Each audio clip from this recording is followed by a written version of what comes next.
Bus നന്നായി കേറിക്കോളും.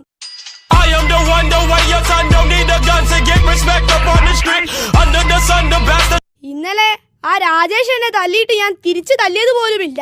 ഇനി തല്ല ഞാൻ അടിക്കെന്ന് പറഞ്ഞിട്ടുണ്ട്. അമ്മയുടെ മോൻ അടിക്കാനൊന്നും പോവണ്ട, മാഷിനോട് പറഞ്ഞാ മതി. ആ മാഷ് തന്നെ ഈ രാജേഷ്.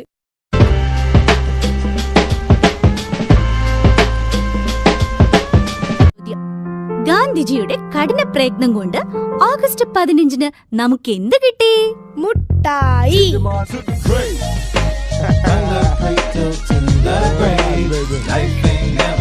നീ ആ പെൺകൊച്ചിനെ നോക്ക്, എല്ലാ സബ്ജക്റ്റിലും ക്ലാസ്സിൽ ഫസ്റ്റാ.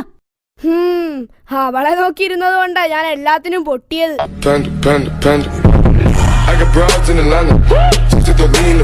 അപ്പൊ MLA സുകുമാരൻ ചേട്ടന്റെ വീടിനടുത്താണോ? ഹേ അല്ലല്ല, സുകുമാരേട്ടൻ എന്റെ വീടിന്റെ അടുത്താ.